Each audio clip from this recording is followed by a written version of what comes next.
So anyway, let me begin. We started on this project, Irwin Mina and I, back in July. The Stockton FANHS members, about 10 members, came out to our Jamero CAMPO property in Livingston. And that was when Irwin and I discovered that we had a lot in common because he grew up in a Delano camp. And so we decided after that to get together and share stories, especially of the revered Manongs that you know, many times because we are a historical society, that FANHS is a historical society, we tend to, you know, focus a lot on a lot of the history of, you know, of what the Manongs played, what part, what struggles they had. But sometimes what we lose is who were they, and we hope in this presentation that we hear a little bit more about who the beloved Manongs were and what they meant, and what they meant to us. So I'm going to start this first screen here.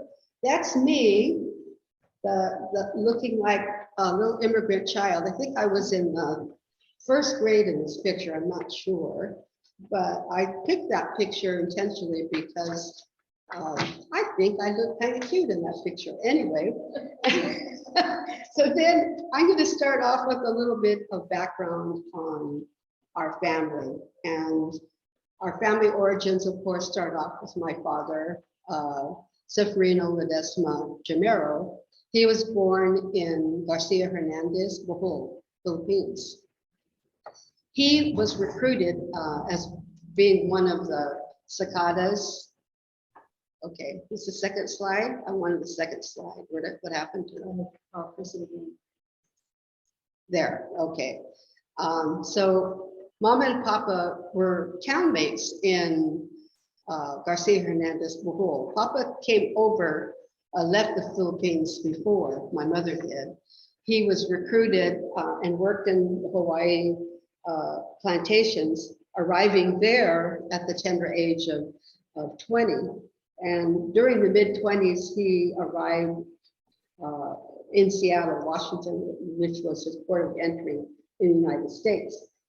And he discovered at that time, of course, a lot of things were brewing. It was just before the Depression years. And he found that all the promises that were made by the recruiters just weren't true. And the only jobs that they could find were working in the fields. And so he was a migratory worker working in the fields. He worked in lumber yards for a time. And soon after, I think it was in late 20s, early 20s, my mother arrived, but she was a teacher in the Philippines, in Garcia Hernandez, and her dream always was to be a teacher.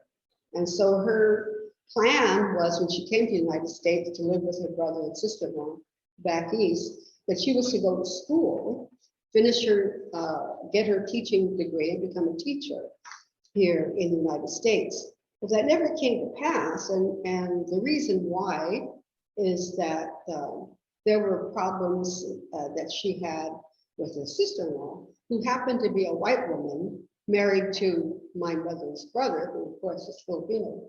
But my mother told me a story that she was treated like a slave. She, the sister-in-law just did not respect her. So my mother, in desperation, contacted my father.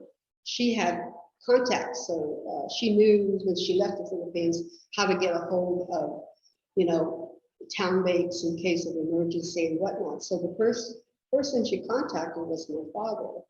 So my father wired her money. He's working at that time in a lumber yard in Sonora, California.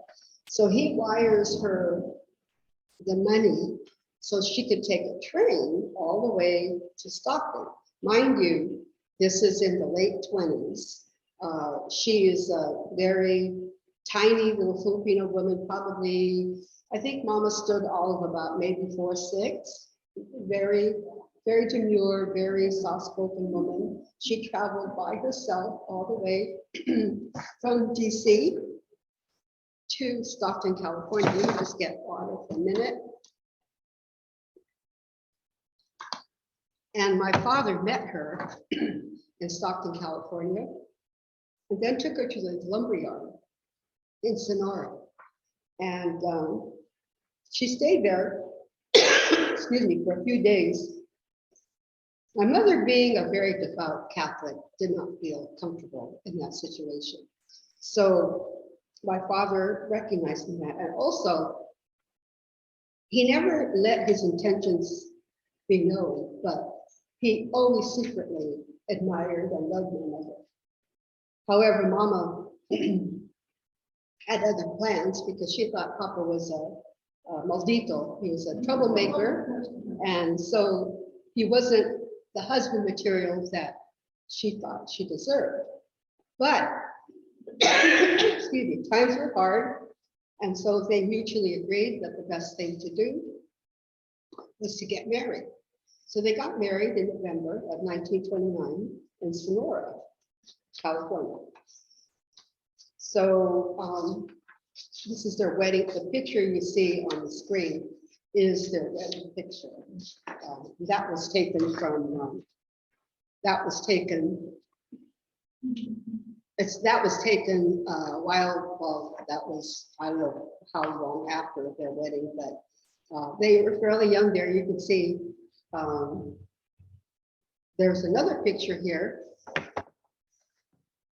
The next picture will show you what they looked like in 1950s with a family of 8 children that they had.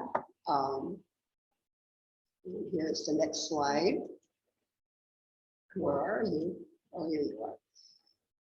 So Mom and Papa, after several years of working and raising their family of 8, and you can see that we have 6 brothers, and then there's 2 daughters. And there's in present day, there's only 4 surviving. We've lost my sister, Popola, who's the only other sister I've had.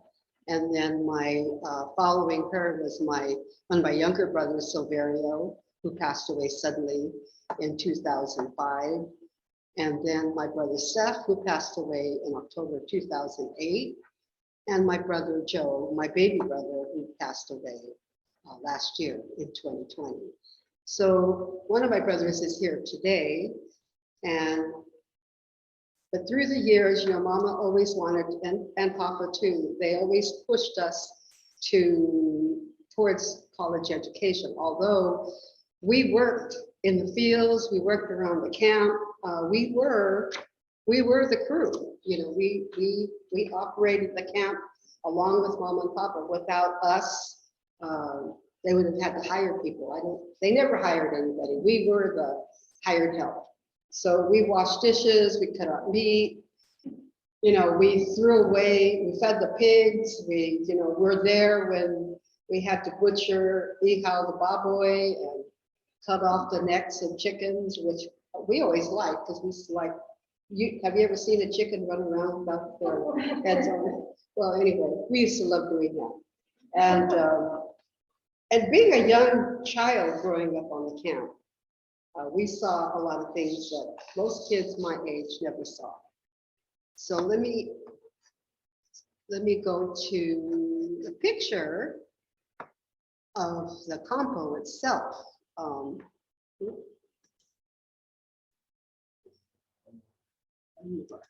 Okay, this is a picture, an aerial view that was taken in the early 60s. So at that time, this pretty much shows what all the buildings were at the peak of our camp when it was still in full operation. In the lower left-hand corner is the main house. That's our family home. You can see there's this long building towards the back. That was an addition to the house that Mom and Papa put in, and that was called the big kitchen. That was where Papa cooked all the meals for, sometimes 100 men that would be at the camp. And the dining hall was in this longer building, the big kitchen. We also had a little kitchen that was just for us, but for the most part, we ate with the men. We ate the same food that they ate. It was a communal living. So, and then this building here, which is in the middle, is the old pool hall, which of all the buildings that you see here is one of the few still remaining, and it has recently been remodeled. But the pool hall was the center of recreation for a lot of the Manongs, especially after they came home from work. It was also a focal point for a lot of other Filipino families that didn't live on the camp, but would come and play pool, because we had 3 billiard tables, we had card tables, and we had a little sari-sari store that Mama had. And then right here in the back, you see this it's a 3-level, looks like a big barn, but it was a bunkhouse. It was on 3 levels, and for the most part housed a good number of the Manongs. And then there was some other outbuildings to the side. There were some other little buildings that some of the uncles that Mom and Papa were closer to, they were more like brothers. There are probably about 2 or 3 of them that actually lived on the property for most of the time.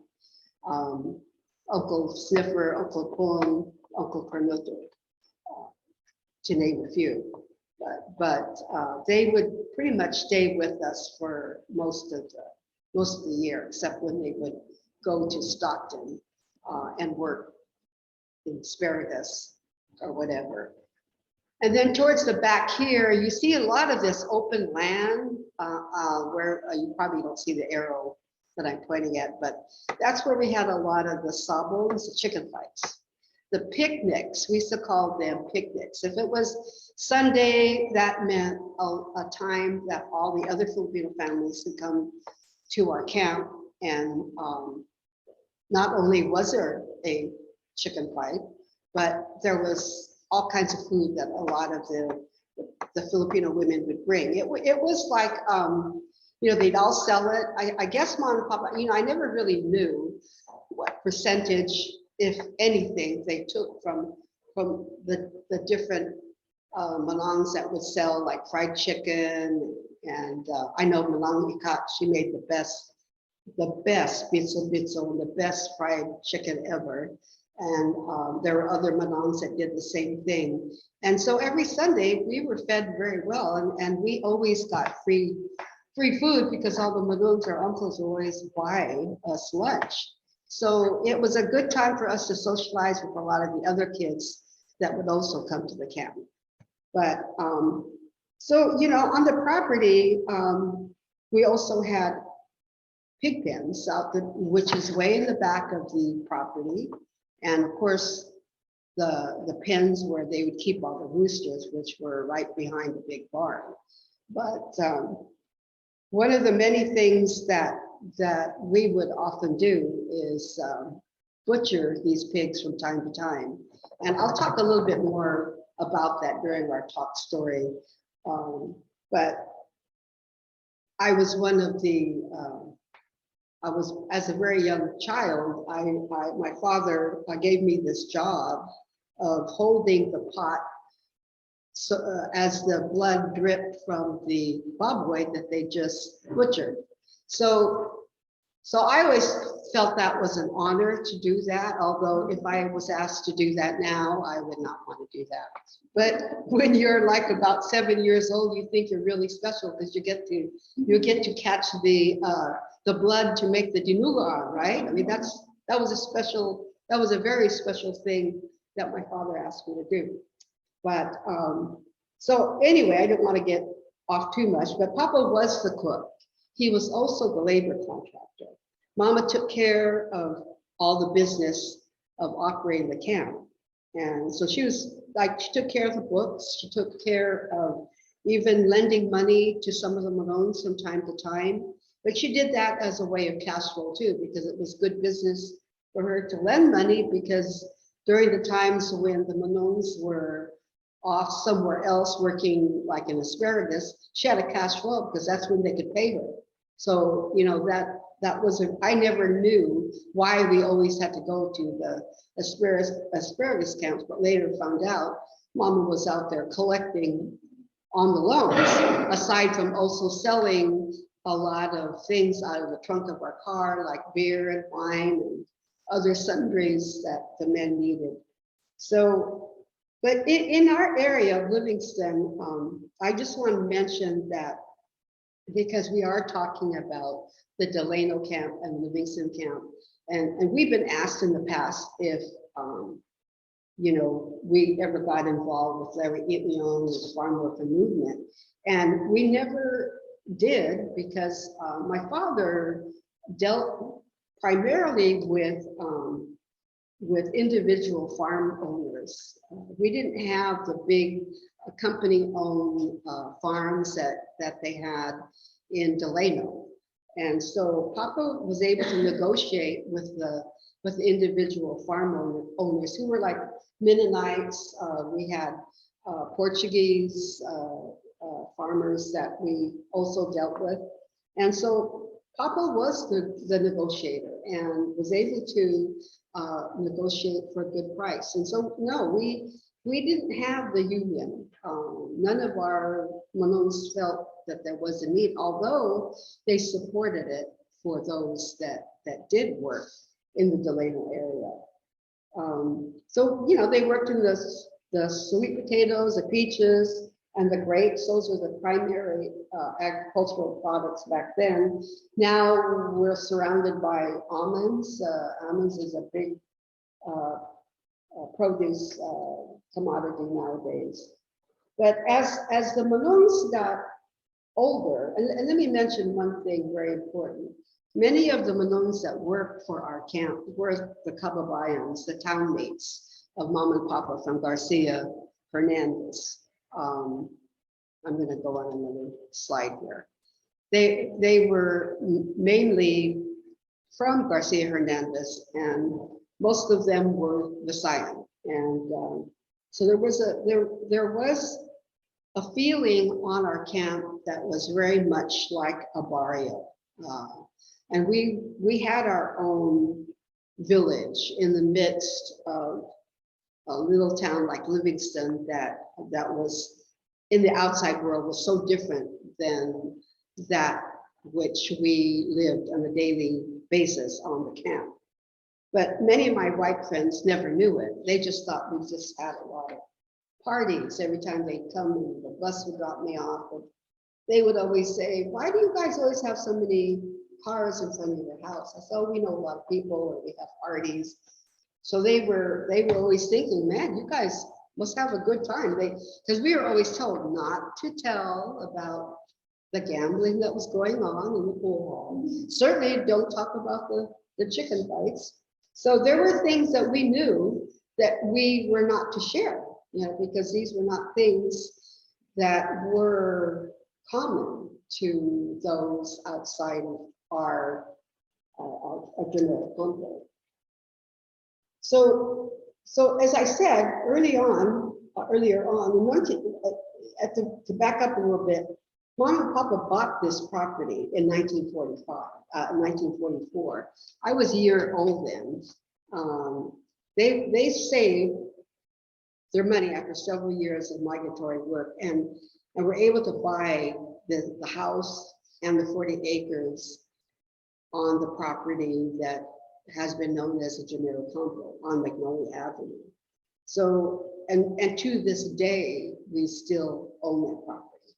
The property now, with my parents both gone, fall in the hands of Jamero Inc. Jamero Inc. is a family corporation and is run by the heirs of Mom and Papa. So the original 8 and their heirs have taken over, and we're very proud of the fact that we've been able to hold on to our property, make mutual decisions which are beneficial for everybody's interest, because as you all know, when it comes to property, as parents pass on, there's been a lot of family feuds. And I think my mother was very wise in knowing that.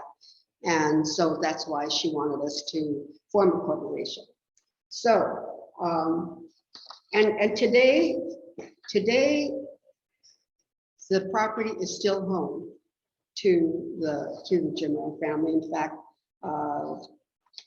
3 of the siblings still reside on the property itself. So moving on, I'm just going to barely touch on the Bachelor Society of Manongs, and I think most of us know why there were so many bachelors, why so many Manongs did not marry. We know of the racism that they faced when they first came to this country, the miscegenation, the lack of education, the lack of economic opportunities, certainly not the promise of America that they expected when they were recruited. And many of them never saw their families again. And I think about that a lot, especially as I got older. You know, when I think about the Manongs, when I close my eyes and I can see some of my uncles, and I think, I wish I knew more about who they were and why they were when I was younger. I didn't. You know, it was almost as if they were part of our daily existence, and you know, so maybe I did take them for granted because they were always there for us. So as I got older, there was a lot of times that I had wished that I would have known more about them, who they were, what their disappointments were. And I mean, they outside of working, you know, they did have a life. They didn't have children, but we were their family. I remember the last time I saw my Uncle Apong, and I'll get to that slide next, but I remember the last time I saw him, and that was in a nursing home, just before he passed away. And he said to me, "Where is Danny, my son," who was just probably not even 3 or 4 years old then, because he was very close to all the children, all the grandchildren. And I remember his eyes teared up as he talked about, "I miss him, I miss my Daniel." And I think about that because I wish I would have brought Danny to see him, but you know, I didn't think it was a place that I needed to bring my son to at that time, but I wish I had. But you know, I think, as I said, when I think back, if I would have known a little bit more about why they faced the kind of life they did, I think maybe there would have been more empathy, maybe, I don't know. I hope I felt and showed them as much love as they showed me.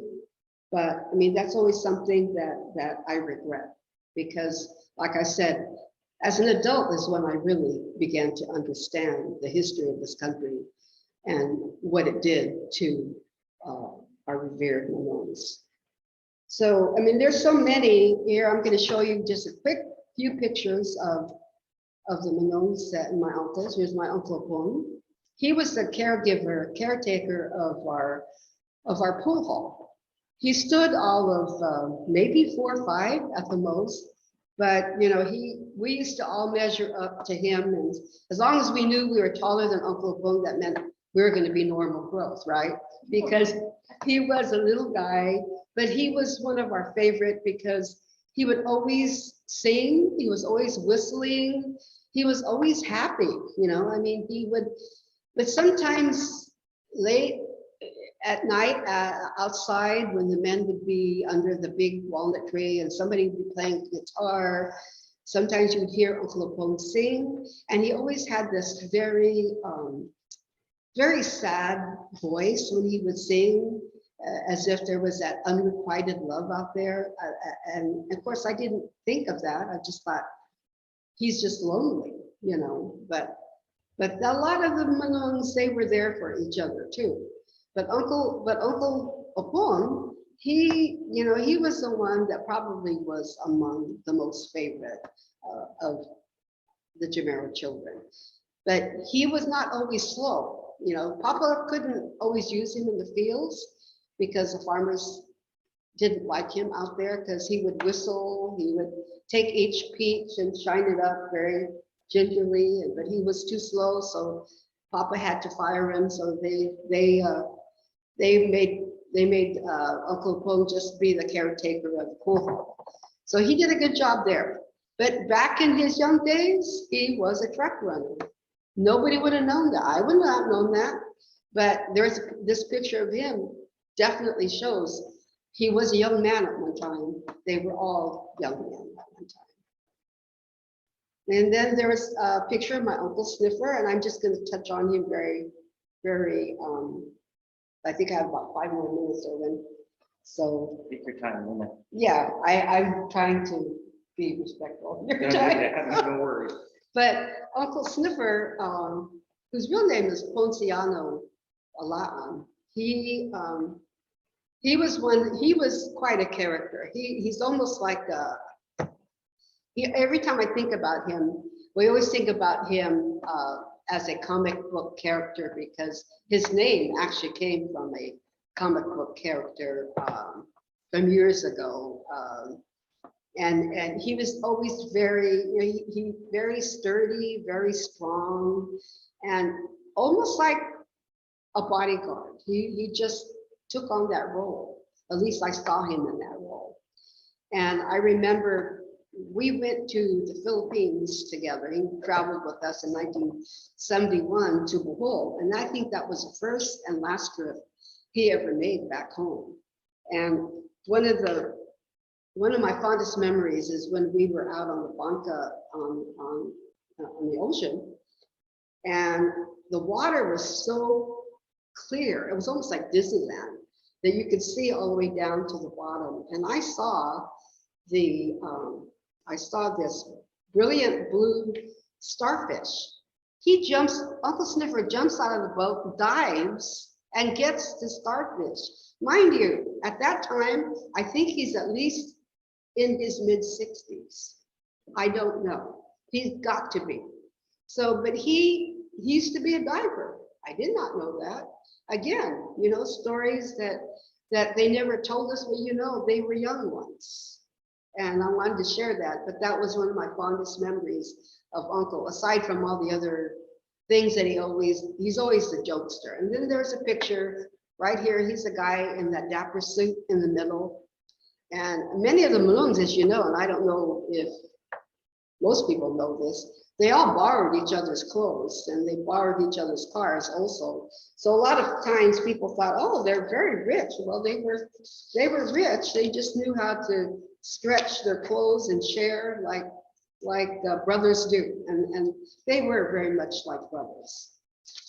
Then I have one more uncle, and then I'm going to turn this over. I'm just going to briefly talk about Uncle Cornuto.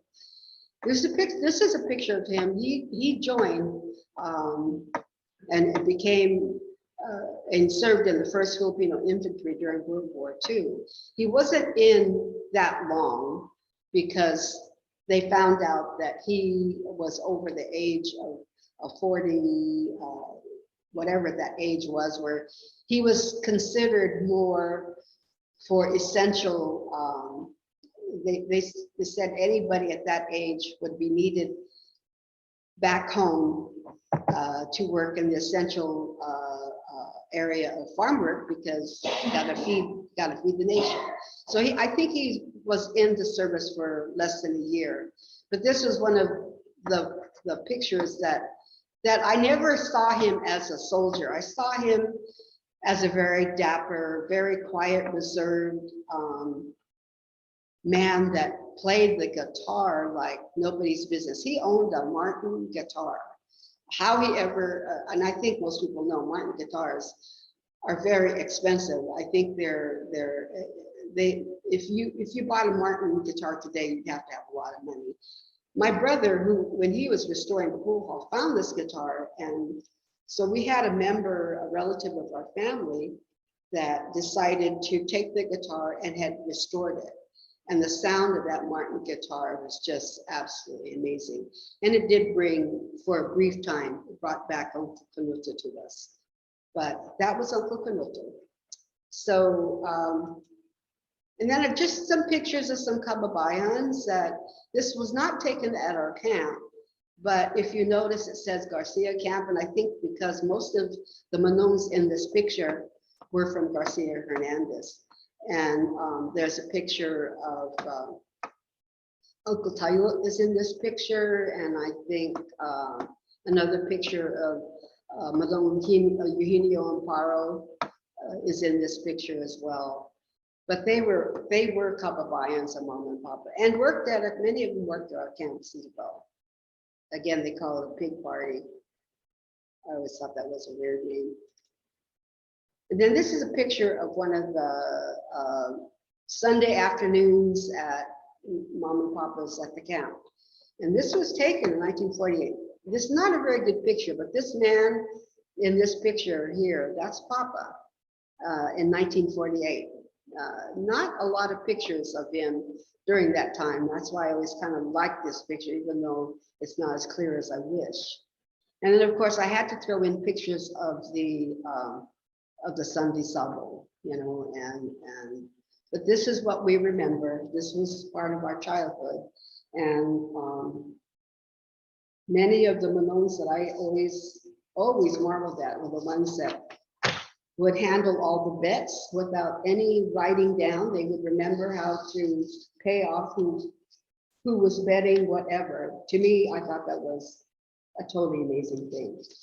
But okay, and I'm going to show one more picture. It's a picture of what the pool hall looks like today. The pool hall has been converted and been repurposed into the Jamero Family Museum, thanks to my brother Herb, who's acted as the curator, bringing a lot of the family memorabilia under this roof of what is now the family museum. We still call it the pool hall, although there's no more pool tables in there, but it has been restored. It is open to tour by appointment, but we don't advertise it to many people. But anytime, if you're interested, give us a call. We'll be glad to give you a tour of the museum, the pool hall, and the surroundings of what remains in Jamero Camp. And at this point, I'm going to turn it over to Irwin, but I just want to briefly thank the museum again. I know the hybrid thing didn't work out as well as we had hoped, but it was really a great effort on part of the volunteer staff here, by the way, at the FANHS National Museum. Really deserves a lot of our gratitude and appreciation. So thank you, Terry, Chris, and all the rest of you guys here that give so much time to having this museum here. And I want to thank my CAMPO partner, Irwin. And so Irwin, it's your show. Okay, so how do I drive this thing? Okay. Thank you. Thank you. Yeah, I'm just going to arrow down.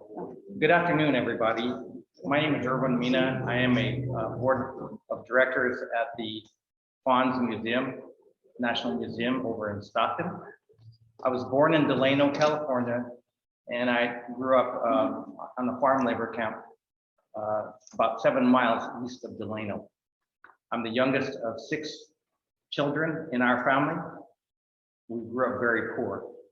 Today, I plan to talk what it was like to live in the camp and a few stories of the Manongs.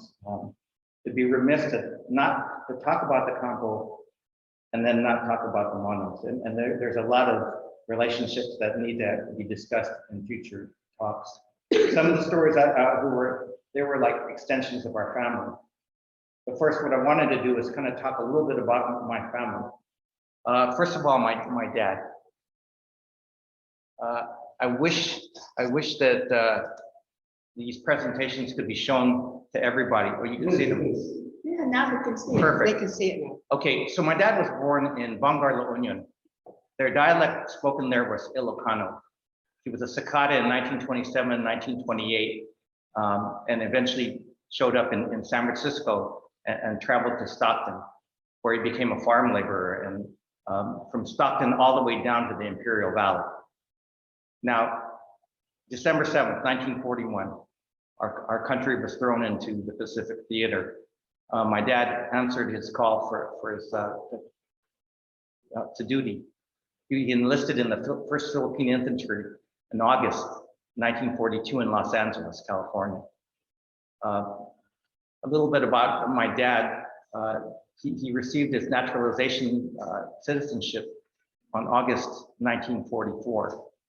Now, okay, so I'm going to get a little closer because this is like a DNA chart for us now. Anyway, my dad, he served in New Guinea as well as in Leyte. Remember, Leyte was kind of where a lot of the 1st Philippine Infantry was. They were part of an outfit that was taking back the Philippines. So, just as a mental note, my dad was honorably discharged in 1947. And he made several trips back and forth to the United States, to Stockton as well as to Delano, basically to make money. And then he got this notion about, hey, why not live in the United States? So eventually, my dad, he brought the family, and they left the Philippines the first part of March 1954. And they traveled directly to the Divisich camp, which is in Ducor, California, close to Delano. Now, one of the scaffolding moments was my dad being hired and being in charge as a foreman for the Bozanich Ranch. He became a steady boy and a company man. Now, a little bit about my mom. My mom was born in Ciudad Villaba, Leyte in 1927, October. She was a tough lady. She was a refugee surviving in the mountains of Leyte from 1942 to 1944 in World War II. As I mentioned, my dad was assigned in Leyte, where he met my mom, and they courted.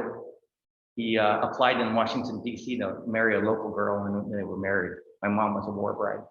That's another story in itself. My mom was a cook for the Bozanich camp, and I'm going to kind of elaborate a little bit on that as well as I talk about the Manongs. Later on in life, she became an advocate for immigrants, all the newcomers, because she had already been through a lot of this stuff, and about housing, education, getting jobs, and then also became an advocate for all the aging Manongs later on, once they were deemed too old to work. Now, there was this decision that they had to make. They were throwing around the idea of coming to the United States. Now, you remember that my dad got his naturalization citizenship to be for the United States. Now, they came to understand that my 2 sisters and brother, since the day they were born, they were going to be taxed as a U.S. citizen, because my dad was a citizen, and they had to pay it in U.S. dollars. So, kind of fast forward to their decision, what they had to do is, my parents had a modest transportation business. As you can see, there's a bus here, and I believe they had two vehicles. And what they did is my dad would be pay for hire from Baguio to the lower lands over in Luzon.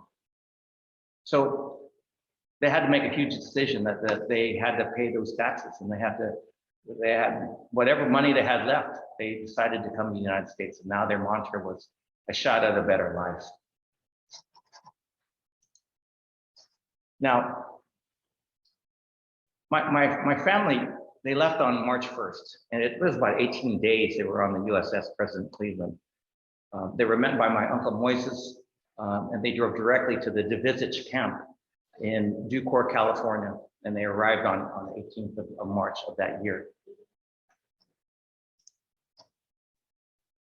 Okay, so when they arrived, they had to stay with my aunt and uncle, my auntie Istik and Uncle Moises Mina. So let me move back one. So these are actual photos of the Divisich camp, and that's my uncle and aunt. These are actual pictures of the Mina family as they existed in 1954, somewhere in the middle of the Pacific. other pictures of the visits camp. So as I mentioned, my dad, they arrived in 1954. They were able to save enough money to buy their first house in Delano in 1958. But the really big break there was my dad was hired as a foreman at the Buzenich camp. Like I said, he was considered a company man, now a steady boy, steady income, and I'll talk a little bit about what that really meant. Now, here's an aerial view of Delano. I don't know if you guys, it's a really poor, it's like a DNA chart, but one of the landmarks is a place called Lake Fil-Ams. Fil-Ams Avenue would go all the way east where it would meet the Formosa Porterville Highway. And that was where the camp was. Now, I'm going to speak to, I did a diagram because in those days there were not, you know, if you do a Google Earth search on it, all you see is a big hole in the ground. There's nothing there anymore. So as I mentioned, from the Formosa Freeway here, it's about a quarter of a mile walk. There were 3 houses. One of them was for the foreman, which was the Mina house. We had the equipment workers family, and then we also had the irrigators. The camp had 2 very large bunkhouses. Now, let me talk a little bit about our house. Our house was a 2-bedroom home. One was converted into a dining room, which is here. And if you could visualize where my brother and I slept was a porch where they would put slats of wood, they put unopening windows, and the weather would come in and out of. I mean, to give you a visual was whenever they would crop dust, it was as foggy with the crop dusting sulfur or whatever chemicals were, was inside with my brother and I. And that's a story in itself. We'll cover that. There were 2 large bunkhouses that probably held about 30 men. Each side had rooms where it would be 15 and 15. The long bunkhouse held about 40. And obviously the kitchen was a rectangular room with giant walks style stoves and ranges. Now, I see there's one here. So the one, and I'm sorry for the Zoom people, you can't see this. The ones that my mom had were like 3 times that size. So there was a sea of rows of tables where the men would eat, I mean, to handle 100 men. Each table had chili peppers, had a salt and pepper shaker, and obviously we always had to have toothpicks. So I wanted to talk a little bit about the restroom facilities. I mean, for 100 men, we had toilets, you'd be really surprised right after dinner or so if you open the door to this toilet, there were like about 9 total toilets there was no privacy stalls. So if you open the door, you would see 9 people, you know, using it. So and that was quite a surprise, but you know, that was accepted. The dignity of it all was accepted. The showers were like 16 heads. On one wall would be four shower heads. The opposite wall would be 4, and then in the middle there'd be opposite facing 4 and 4 and 4. So there's about 16 total. Now, what that amounted to was a shack that was a corrugated tin shack, and on a concrete or a cement platform that was sort of tilted. So there was drainage, but the real drainage was mainly from on the very side of the house. So there was a boggish area. I used to actually go and pick up frogs and mess around with that. And then there was a kind of a communal there were several faucets where the men could brush their teeth, they could shave, they could do their laundry. But the main part was the common area, the lanai.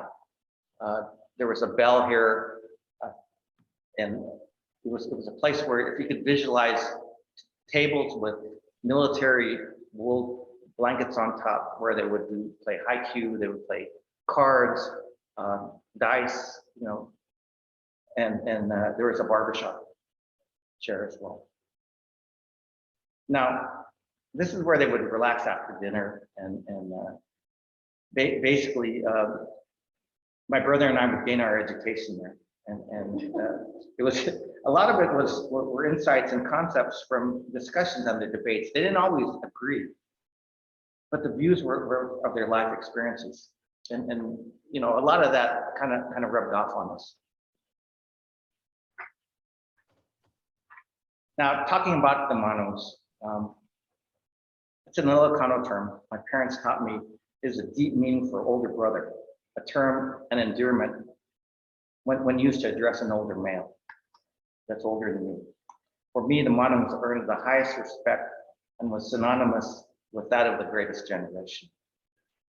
Now, to kind of connect the dots, I asked my brother and my wife what would probably be the most effective way to kind of portray what it was like to work in the fields. And so I thought that it would probably be best, and I agreed with them, that here's some actual pictures of us Easter Sunday during Christmas, kind of a pathetic look at our family. Not many pictures existed because we couldn't really afford a lot of pictures. It was a kind of a frivolous thing for us. Now, what I wanted to do is talk about a typical day with the Manongs picking at grapes at the Woods Annex Ranch. So again, this is pre-union. This is where there were no breaks, there were no restroom facilities to go, no porta sanitary outhouses. And keep that in mind, because I'm going to touch on that when we talk just after lunch. Okay, 4 a.m., wake up, get ready for work. Mom would be already up preparing breakfast. Now, what does that mean, preparing a breakfast for 100 men? At 2 o'clock in the morning, she's taking care of cutting onions. I mean, when you have a family party, you cut 1 onion maybe. She was cutting 20. You put a clove of garlic. You had entire cloves of garlic, 20 of them, and you had to prepare them correctly. Whenever you had to cook rice, for example. Now you're cooking for 100 men. You had to know how to wash it. You had to know how much water to put in. You just didn't put your little index finger in there, right? So. And then cooking it correctly for the amount of time. I'm showing these woks this size. Hers were 3 times the size. They were huge.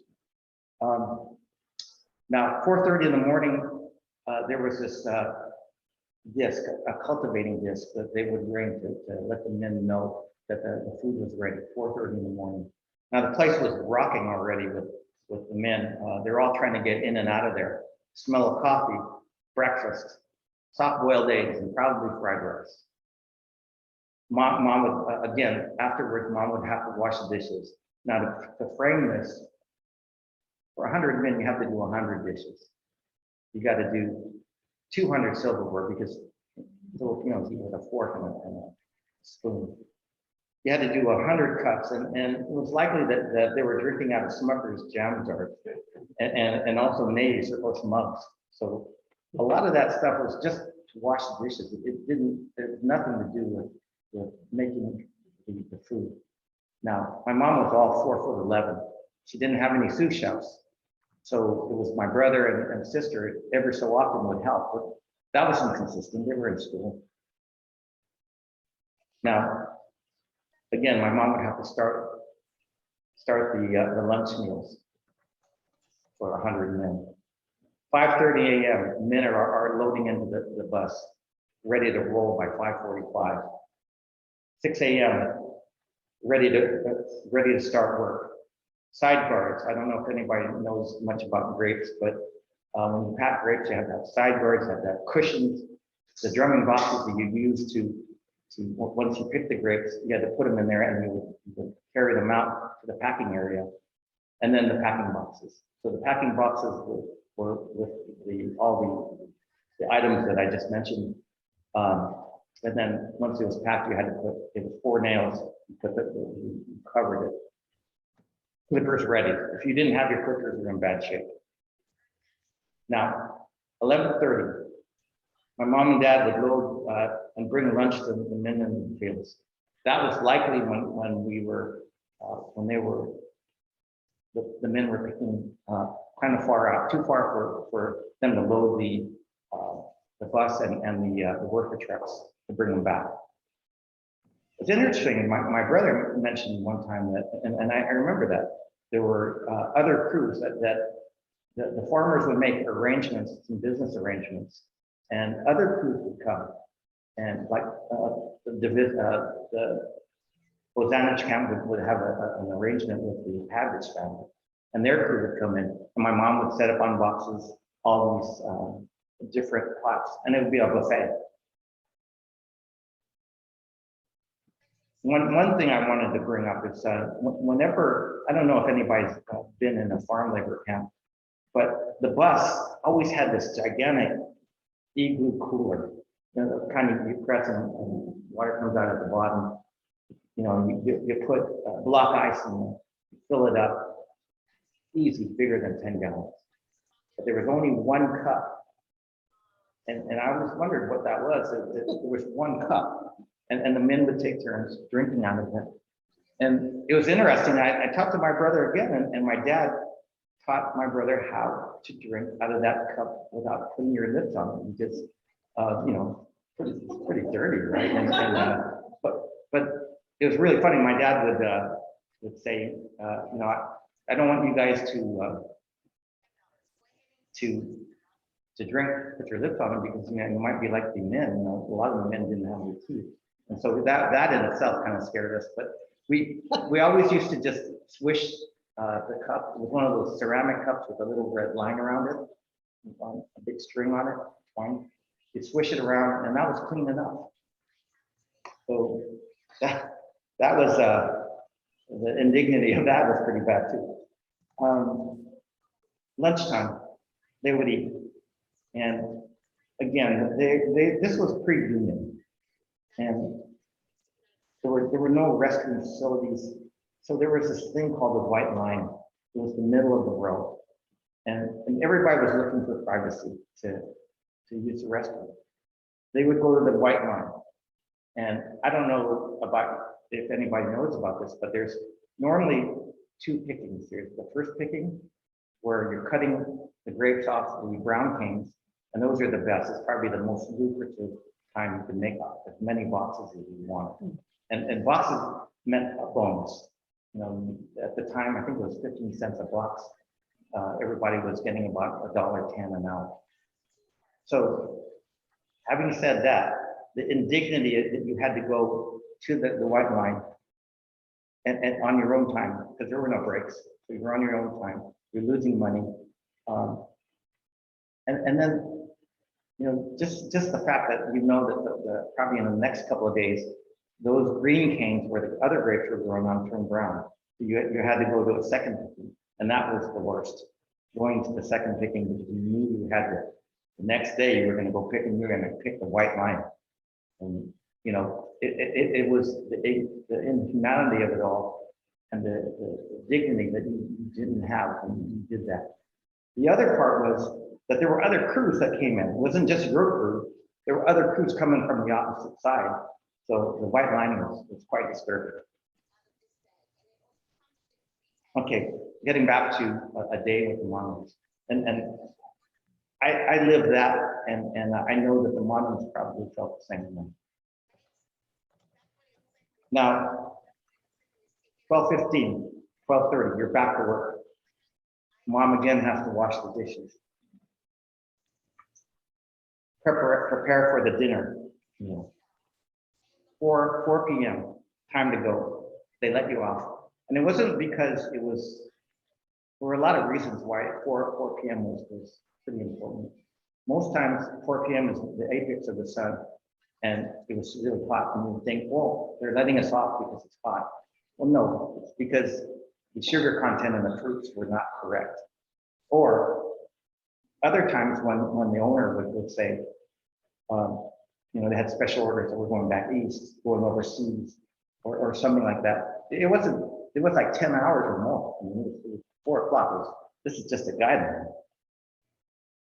Now, when I say that other reasons, well, there were reasons because they were spraying pesticides, and sometimes it'd be that schedule, and they got us out. Most times we were out of there when they were spraying. By the way. Sometimes we weren't. Okay, getting back to the camp. Now, I'm going to kind of go back to the diagram. I don't know, guys, can you see that? So you got 100 men. The bus pulls up right about here. Everybody's running to go to the shower because 16 heads, a lot of guys coming out.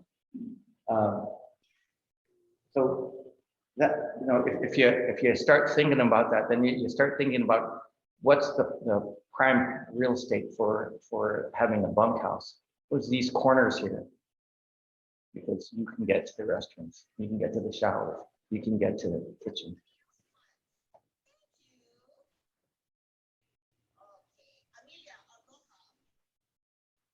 2 a.m. Again, my mom's prepared. Afterwards, she's got to wash the dishes. 2 a.m. again, she's up again. But after dinner, it was personal time for the Manongs. We would go to the lanai area, which is right about here.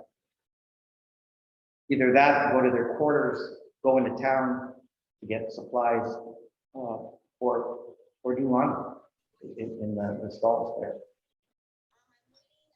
Now, that was a day, you know, and 4 a.m. the next day, you're doing the same thing again. Most times after dinner, personal time, they were exhausted. They didn't, there was not much action. However, at the lanai, that's when all the action, all the discussions, all the top stories happen. Just hold on to that thought. I'm going to read a few things that I wrote down about the Manongs. They were all very different. Some were extroverted, some were introverted, smart, some were not smart, some were educated and not educated, but all had something to teach us. The great perspective on life, and not one was the same. All of us were treated like family.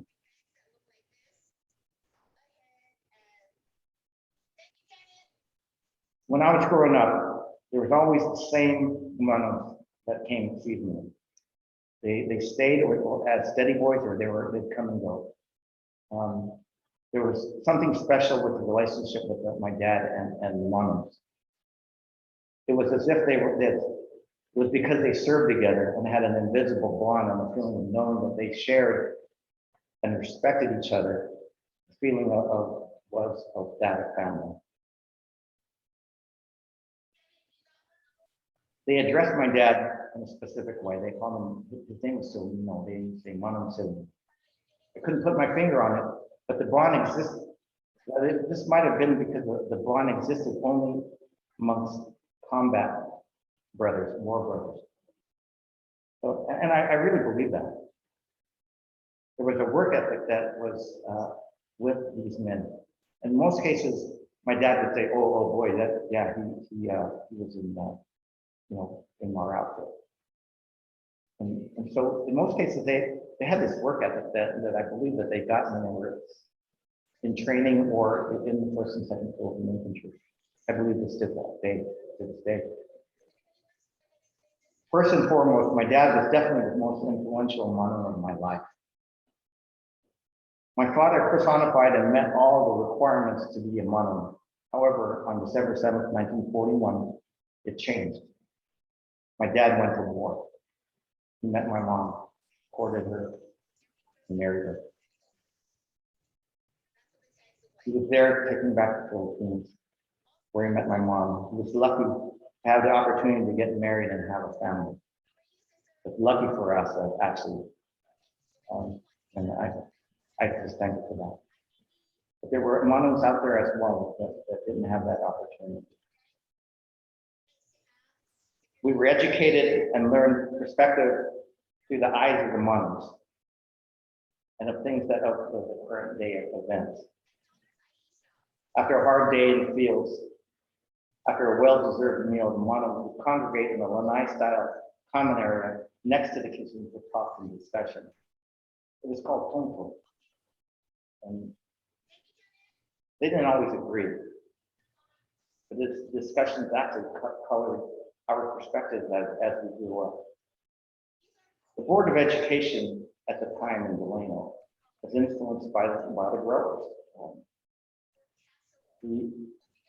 Their education was pretty much vanilla, non-controversial, not to cover topics like civil rights, social justice, Vietnam War, and racism. To a man, they would iterate the same message: get our education as a means to get a better job, make a better living, and get a better life. Now, this was iterated by my mom, my dad, uncles, aunts, and it came that my brother and I and my sisters would know as the message. And it's interesting that that we continue the legacy and message to the next generations, to perhaps my grandsons and perhaps granddaughters. They would always say, don't waste this opportunity, make no excuses, do your job. There was one thing I want, they would always say to me and to my brothers, is they would say, not to be like them, farm laborers crawling around in the fields to make a living, in reality, we wanted to be like them, work hard, with the same kind of resolve. Now, I talk a lot about this, and a lot of this brings back a lot of memories. It was a big journey, and I thank Dr. Richard Snaza for all his research that he's done and helped me with. Juan and Robert, appreciate everything you've done. But I think, perhaps we should probably break into our story. I think I think this would be a good time. Because as you were talking, I was conjuring up a lot of visual images of some of the things that you're referring to, and especially the profiles on our Manongs that,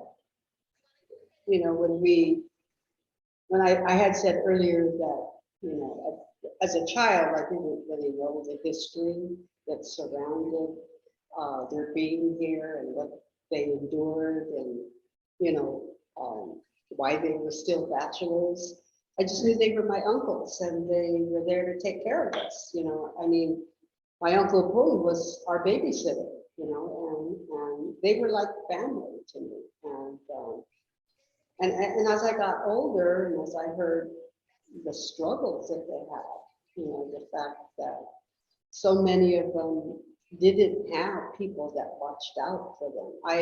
I remember when I lived in Stockton, there was a project that I got involved in, which was focused on the Manongs. And some of those Manongs worked at our camp in Livingston. I remember this one Manong, he was rendered blind because he was dating a white woman.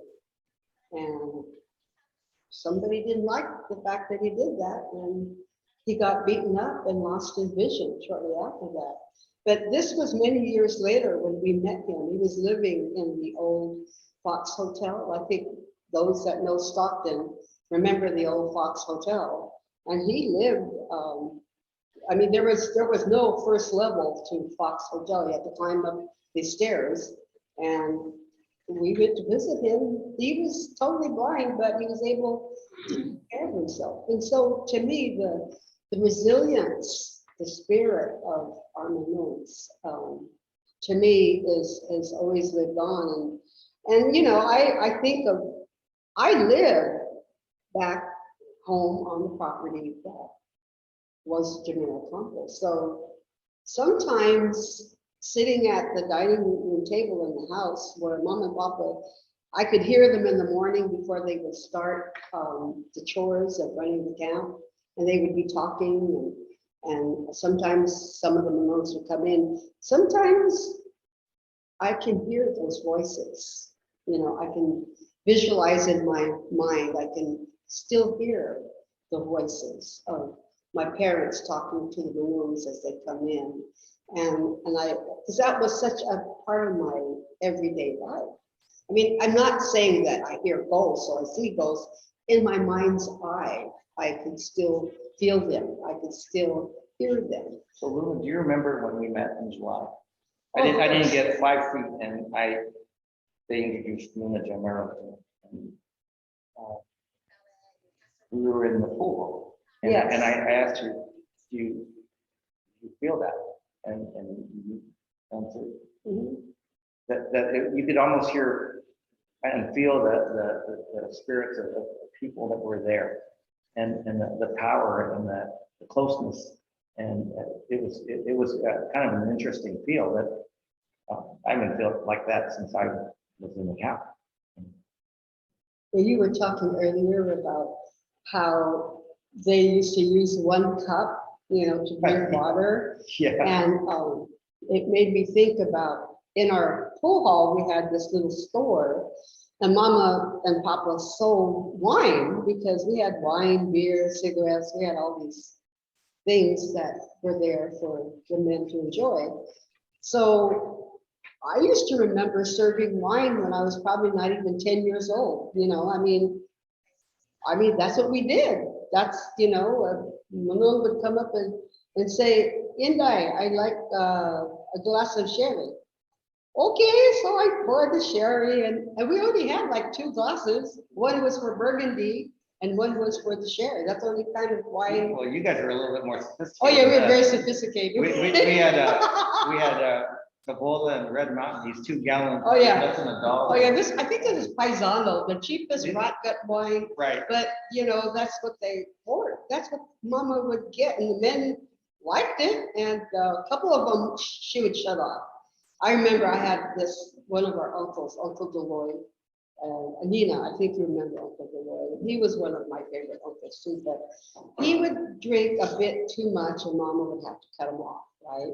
But he used to always drink sherry wine. I used to like the sherry wine was much easier, I guess, because it was clearer. The Burgundy wine was so gross. Just pouring it would just about make me want to chuck up. So Luna, I wanted to tell a real quick story. There was a lot of people knew Papa Fred was the camp stiff. He was drunk all the time.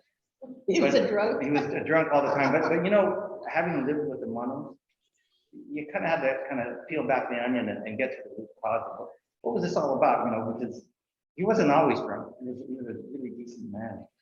And so we find out, my brother and I would sit there and always question, why are you guys here? Where are you from? And, he was a Ilocano man from I think the locals, dark-skinned brother. And he talks about how he went to Kauai, and he made a promise to his wife, Rosie, and he had a son, Junior, and how he failed. And that's why he turned to drink. And it was like, well, then that makes a whole lot of sense. He was why he failed, you know, was probably because of all the laws that were all against him. And, but that was his story. And so whenever people say, oh yeah, you remember Freddie? It's like, well, yeah. But, you know, a little bit of compassion, a little bit of understanding why it was like that. But there's a story behind all of them, you know, and I remember growing up that I remember asking Mama one time, I said, Mom, what's that trailer over there behind the pool hall? And so Mama said, you know, Luna, your Manongs have needs. Of course, I'm just a young child. I don't know what do you mean needs? She said, you know, they have needs. Okay, they have needs. Whatever that is, I don't know. But whatever it was, they were getting it out of that trailer. So what I'm saying is that, you know, again, you have to remember, they were young. They did have needs, you know, they were sexual beings as well, not just being our uncles, our Manongs. They had desires. They had all these things that they had to find in different ways, you know. I had uncles that would come to Stockton. Anytime there was a dance, they would dress up, and I remember they used to dye their hair and always look really dapper. I remember them then being all dressed up that when the day before I saw them in their work clothes, and then they would be all dressed up in their finery with their dyed hair. I remember one uncle, I was washing dishes. It was summer, and he was on his way to go to a dance in Stockton with his Uncle Frank. And so he comes in, he's strutting his stuff, right? He's looking good in his nice suit. And so my cousin and I were washing dishes and looked at him. We said, Uncle Frank, you know what? You have black singut. You know what singut is? Singut is sweat. Because he was sweating black dye, running down his face. It was like a Giuliani story, right? So that was one of the stories that again, I mean, he wanted to look good, but and then we made him cry. And I said, "What? We don't want you to cry. We don't want you to be embarrassed when you go to, you know, serenade your whoever you want to serenade." So anyway, he did forgive us. Yeah. So Luna, hold that thought. And you know, when we have future talks, I'd like to talk a little bit about the painted ladies as well. But you know, given the amount of time that we have as a child, or as a kid, the camp, there were those things that happened like that. There were intelligent individuals that I knew that helped me with my math.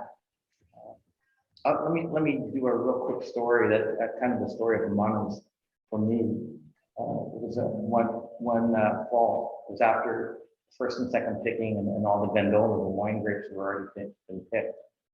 And when you grew up on the farm, you wake up when the sun comes up. You're a unsupervised kid. You wake up, and I woke up to the sound of an unfamiliar golf club hitting a golf ball at a camp. I'm like, what is that? So I walk out there, and there's a gentleman, a handsome gentleman, pencil mustache, you know, hitting golf balls into. I don't know if you guys have ever seen a wheat field after it's been cut down. It's just flattened. And so I was curious, so I would retrieve the balls for him, and he was telling us about how beautiful golf course is, how nicely dressed you are, what a wonderful place it is. And then we also found out that he was an educated man, South Dakota State. I believe he was an engineer. Mm-hmm. And it was like, wait a minute, I didn't think that anybody like that would be in the camp. Playing golf. Yeah. And so he had a tour bag too, not a little hunky bag. And so he would talk, and as soon as he found out who I was, it was the son of Sylvan. I was treated a little bit differently. And you know, it was like, why are you here? You know, it said, why are you here on the weekend? He goes, well, you know, I didn't quite get it, but it was because he wasn't allowed on the golf course in those days. And then, why are you here again? Because you're an educated man. So years later, I started to realize it didn't dawn on me what that meant. And so every chance I would get, you know, high school graduations, you know, my kid getting accepted to a university at graduation, I always kind of stop and reflect that day, because you know, those guys, they kind of trailblazed our path, and we kind of stand on their shoulders. So, you know, fast forward, my son wins a scholarship at Cal Berkeley, and I'm ecstatic because I don't have to pay for tuition. But now he wins the conference championship, and we're at the California Berkeley awards dinner, and Eric had just been, there's a huge write-up on him in the California sports magazine. I have a copy here, and he was interviewed by the Channel 4 Bay Area News, that he had just achieved that. But the main thing was that the write-up, I thought, was when they announced Eric and Corey, and we got a standing ovation. And I think because of the write-up about our humble beginnings as farm laborers and the distance that he had to come to get where he was at. Again, I had to stop and reflect that, hey, that day, that one fall morning kind of impacted our family. And that, again, we stand on their shoulders. When Filipinos weren't allowed on golf courses, and many of our children today, they take it for granted. They play golf. Many of us do now, but your uncle, the Manong that you found on that cold morning, there he was playing golf in the middle of a wheat field. A wheat field. Yeah. At a camp. Yeah, on a CAMPO. On a camp. Yeah. But then, But we really, I think going forward after this presentation is over, I think Irwin and I had talked at length of maybe, wanting to know and wanting to share more about individual stories of Manongs that, we want to really kind of bring back to life, if only momentarily, and it's hard to do this in this kind of format because, I can close my eyes and I can visualize exactly what I want to say, but the time isn't always with us. But, I think all of us do have memories of, our Manongs, our uncles that have been so special to us. Because I don't think there's no one in this audience here or out there in Zoom land that hasn't been touched by the life of a Manong, whether it was your father that once was a Manong or it was an uncle that had never married, that all of us were touched at one time or another. And I do believe and will always say that we all stand on their shoulders because of it. And I think the appreciation of Manongs can never be said more. And I think the history that we do share has to be touted even more, because some Filipinos that came here back during the 70s don't know of the history. And I remember sitting on a board when educated Philippine-born individual came to our nonprofit Filipino agency and wanted to get on the board, and we asked him, well, what do you have to offer? He said, well, what I have to offer is education, not like those Filipino farm workers. Well, little did he know that the people sitting on the board of directors, half of them were Filipino farm workers. And I was sitting right in the middle of them. There was, I think I know you weren't quiet, right? Oh, we were not quiet. I was quoted, by the way, by the late Professor Don Mabalon as saying a few four-letter words to this individual. I don't remember that I said it, but I think in the heat of the moment, I was not happy with this individual because I pretty much told him to get the F out of the hall, and that he needed to understand the fact that if it wasn't for the Filipino farm workers, he wouldn't even be there sitting in a CETA federally funded training program so that he could be an attorney. And that's how selfish and how unaware that he was. So again, brings us back to the importance of history. Yeah, so I wanted to make a point, Luna. I want to challenge all of us here, especially the youth, and to talk to their grandparents and their elders, to get their own family stories. I wrote here, I guarantee you'll enjoy yourself because it's very enlightening. And if there's further interest, then you probably should get in contact with us. And wanted to thank the FANHS Museum. And then also wanted to make sure that everybody knew what the website is so they could get in contact with us. Yes. And there's an old saying that from Dr. Jose Rizal, you must know where you are from in order to know where you're going. No past, no future, no identity. Mhm. And so I wanted to actually thank a few people. First of all, the FANHS Museum and our staff, especially Terry, Chris, and the rest of the staff. Luna Jamero, who's been an awesome person, my CAMPO partner. Thank you for your grace. You're just awesome and letting me be part of this project. Then the other people I wanted to thank, first of all, my wife Corey Mina, and my brother Sam Mina. They were guiding me on perspectives on not to be too boring and not to be so serious. And then last, my nephew Christopher.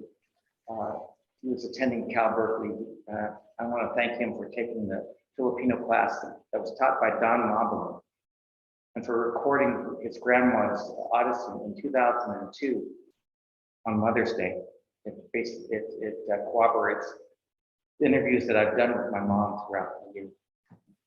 So anyway, I just wanted to thank everybody. And just my last concluding remarks would be along the same lines that Irwin shared. And I'm hoping that we can carry on with more presentations like this. And I'm a trustee, by the way, for the National FANHS Board. So I want to do just a very quick promotion that we will be having a national conference to be held in Seattle, Washington in August of 2022. There is a website. You can get information at fanhsnational.org.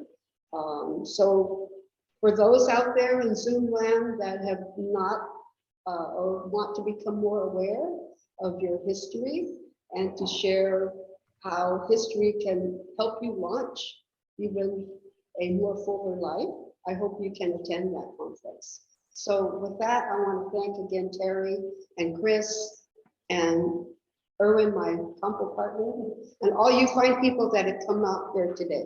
Thank you so much. Maraming salamat.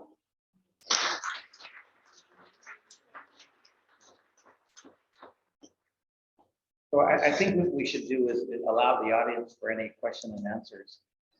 Since you guys took the time to come out and listen to what we had to say.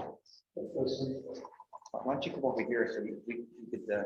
Do you want the Zoom audience to see you? Yeah, Come on, please, Richard. Richard. You're the president. We want you to be Wow. on Zoom. You got to be on Zoom. You have to take your mask off. And the microphone is here, so you can just talk normally. You could just stand right here. Well, come back Oh, here. then don't they come can- back here because they can't see you. Okay. Hi, Richard. Hi, Richard. Good to see Hi, you. hi. Okay, so I had some questions. First for Luna. Wondering how, if I understood correctly, your father had a lumber business in Sonora? No, he worked at the lumberyard. Okay, I thought you owned one. All right, that takes care of that one. Now, your family acquired the property before Filipinos were allowed to buy property. Did you do it through the names of children or? Yes, in fact, my brother Pete, they had to put the name of the grant deed was in the name of my brother, my oldest brother Pete, because they were not allowed to own property at that time. So that answers that Okay, question. thank you. Yeah. Now, another one is, did you follow your parents' instructions and not to talk to anybody about the gambling and pub fights? Well, there were a few people I did tell. They were my friends. I knew what people not to tell. But, so for the most part, I did not tell all the good parts. then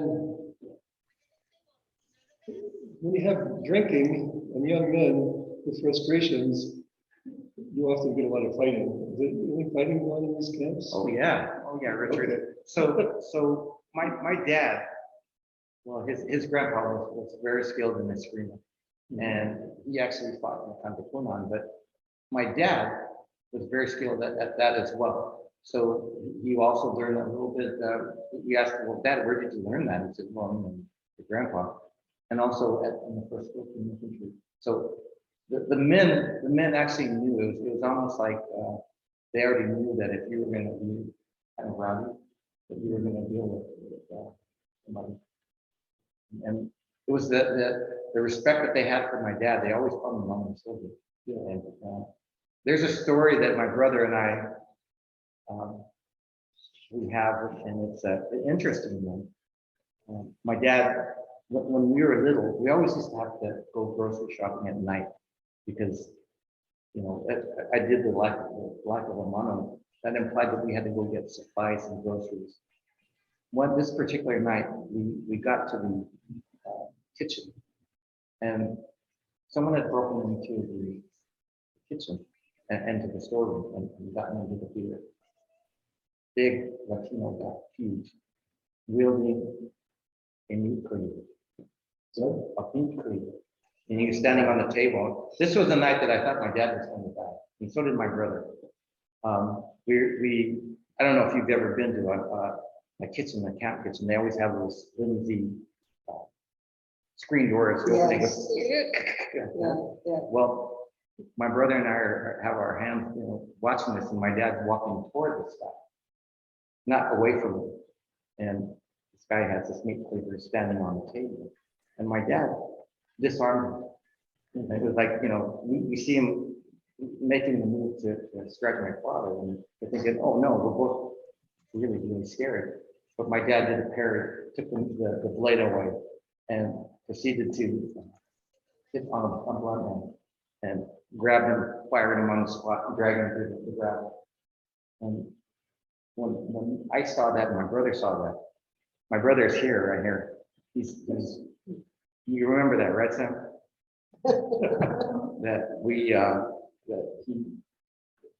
My dad walked very quietly with a big stick, and we come to know that that's why people kind of respected it. There were lots of fights, and don't get me wrong, but that particular instance, that was kind of like kind of an example of You know, they police themselves right. a lot, because I don't remember seeing big fights outward. I would hear about the fights, but I never saw them. I remember one story, though, that my mother got in between two of the Manongs that were fighting.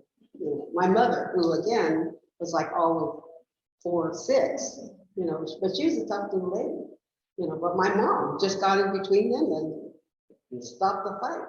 And one of them had a knife. I thought, oh, I'm glad I did not see that, you know, but I mean, you know, she was a woman, a Pinay that was always in that pool all the time. She was there so much of the time we hardly saw her at night. We had to go in the pool and see her, you know, but you know, she was a tough lady.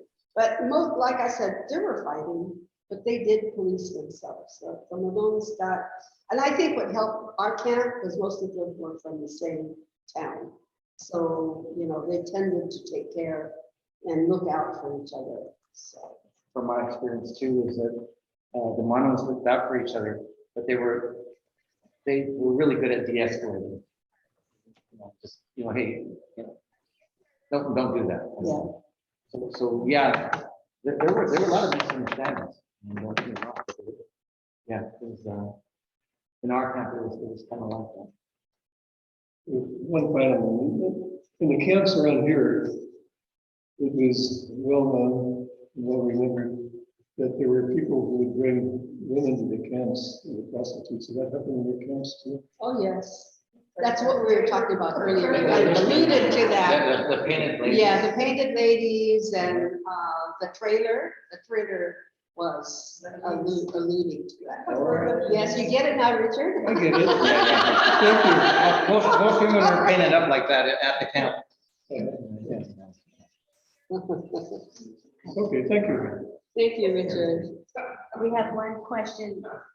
Did the Manongs, did they pay a certain portion of their earnings to the camp owners for shelter, food? Oh, yeah, Etc. oh, yeah. Yeah, there was a board and So Board care. my dad would carry a time book.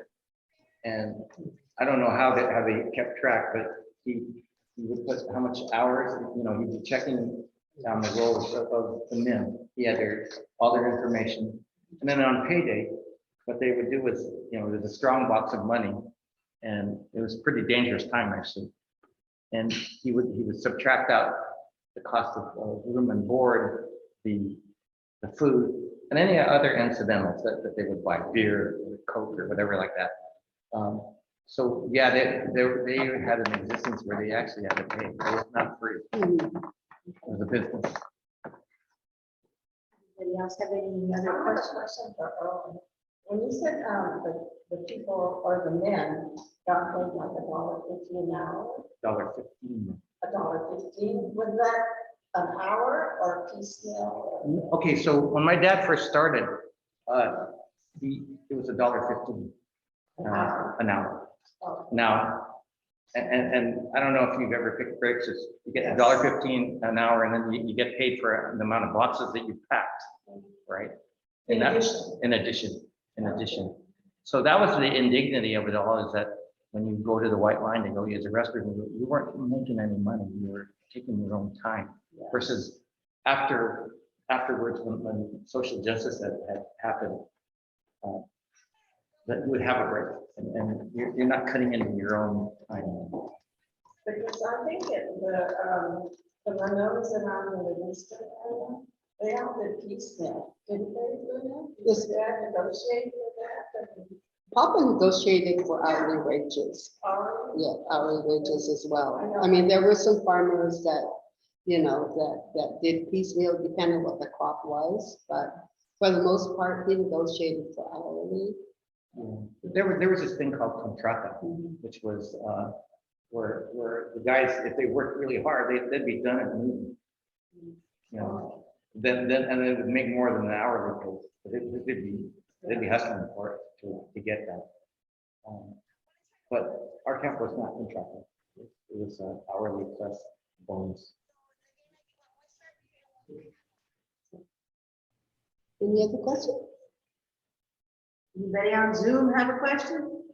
Is there anybody in chat? Let me see. Yeah, how about Sam Mina? You got anything for us? Somebody on chat. Thank you. I relate to much of your stories, especially about your favorite Manong. So thank you. Yeah. Oh, that was from Ida. Somebody highly recommends a visit to our CAMPO. Oh, thank you, Linda. Okay. I No other recommend it. questions? That's pretty Yes, awesome. and as we said earlier, it is still a living CAMPO, although there are no more Manongs there. The memories are still there. I owe a lot. We owe a lot to my brother Herb, who's out in the audience. He's been the curator of a lot of the memories that we share of our camp. But if anybody is interested in wanting to come out to visit, just contact me through this website, through FANHS. FANHS National, they can find me. I also am, I don't want to give my email out because it's too many people. Yeah, But cyberspace. yes, too many people out in cyberspace, but through FANHS Museum, they can contact me. Thank you. Herb has a question. Yeah, I don't think you can form a question, but maybe a comment and piggybacking. Sure, come over. Come over here so you can be on Zoom. So they can see. Because you look so cute in your Manong hat. In fact, he is a modern day Manong. Yeah, it's, what I want to say is more of a comment than a question, pretty piggybacking these two people. In terms of my growing up, let me put it this way. You had to grow up real fast or else you didn't survive. The reason I'm saying this is because of all the experiences that we've had to go through. I mean, I can date it maybe from age 12 when I was working a 10-hour day with the rest of the Manongs, but actually it started with that. Before that, in terms of running errands, doing things as instructed, being exposed to things that I wouldn't ask my kids to get exposed to. You know, like my sister was saying about taking care of needs. I remember specifically professional wrestling was a big thing at the time. We would drive about 10 miles down to Merced, and we would always stop in Chinatown in front of this house. And it would went on for weeks. And then one time we complained about my mom, says, we always stop here before, because it's a waste of time, we want to go to the wrestling. And that was a house of prostitution. I think it's the same thing in terms of the chicken fights we used to have. I remember as a very old age of being instructed that if the authorities, if the sheriff came, you lied. You told them there was a party going on, there was a baptism, there was whatever that was going on. So I guess all I'm saying is that, well, you know, even at the age of 12, running the streets, 12, learning how to drive, getting a license, even though you had on the back, you were restricted by driving an adult, but if you didn't show that to your dad, like who knew? And so, you know, you drive what at those days over an hour from Livingston to Stockton, because this is where the action was.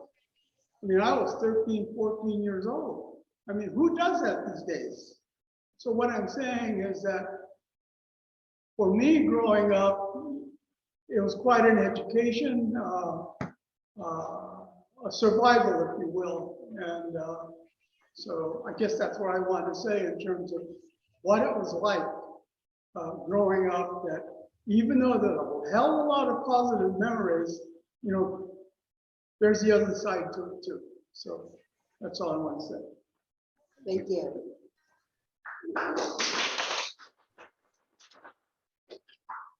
How are we doing for time? Who's the question? Oh, somebody has a question here?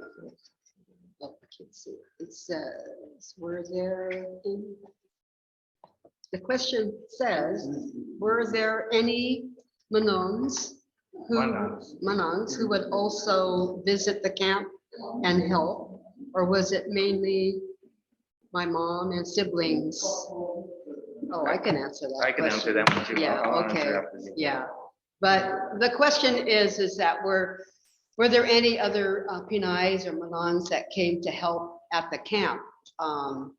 No, not really. It was always our immediate family that worked the camp, meaning all the things that need to be done, the working in the kitchen, chopping up all the food, you know, going to get supplies, even, you know, doing chores or errands for a lot of the Manongs who did not feel comfortable about driving into town themselves. We used to do a lot of running back and forth and pick up things that they needed in town for them. But mainly as far as doing the work around the camp, it was my father, my mother, my brothers, my sister. We were the hired help. And sometimes we had cousins that lived with us and they helped too. But it was a family operation. See, it was a little bit different at our camp. You guys had kind of a huge extended family. Ours was a little bit different in that they were the war brides in Delano. I could remember Auntie Turing Cabanas. She would come every so often, but not all the time. I mean, and then my brother-in-law's mom, Auntie Paula Natividad, she would come as well. But on the most part, my mom did it all by herself. I can only imagine how much work that was for your mother. You know, she was I mean, all of that's- 4'11" and you know, dynamo. I mean, she's a very kind lady, but if you weren't hustling, she would tell you. She would always tell me these things like agrugikan means get ready. It meant a lot of things to us. I mean, get ready and take action. So that's what that was she all about. So did they not want you to help in the kitchen because We were going to school. you were going to school? We were going to school and Yeah. learning on the most part, we were little. I mean, we would stand on little chairs and throw the dishes in the really hot water and then in the soap and then the hot water and then dry them. Yeah. But you know, like my brother, he would do that. My sisters would be peeling onions. I was like, Yeah. you know, you're Well, I mean, crying you know, and some people might think, you know, when you think about it, that here we were young children at the age of 7, 10. Here I am serving beer and wine and working in the hot kitchen. Some people might say, oh my God, that's child abuse. So that's, you know, that's negligent. Yeah. No, it wasn't, because in those days, you know, we learned that, like my brother just said, we had to grow up fast. In order to survive, we had to live a communal living. We had to contribute to the greater good. And that's how we grew up, thinking of that, having that mentality of contributing to the greater good. Not really just thinking about your own needs, but we had to contribute to the greater good. I wish that more of the young people today would have that same message and carry it out. I think in today's world, we don't have as many people that are buying into contributing to the greater good or being of service to others and maybe giving more of yourself. That's how I grew up. I mean, maybe there were hardships. Yes, there were. But I think in a lot of ways, it made me stronger as far as what I had to face in my own life, because I can live that way. So, I totally agree with you. You know, and one of the things that a lot of the mistakes that we made were that we didn't ask questions of the elders. And I think that if we challenge the youth to do that, perhaps they could vicariously have that kind of experience. exactly. And I think that we do have to challenge the future generations much more, because I do think that a lot of what we are doing today and sharing as far as history and stories is going to make people out there a lot stronger.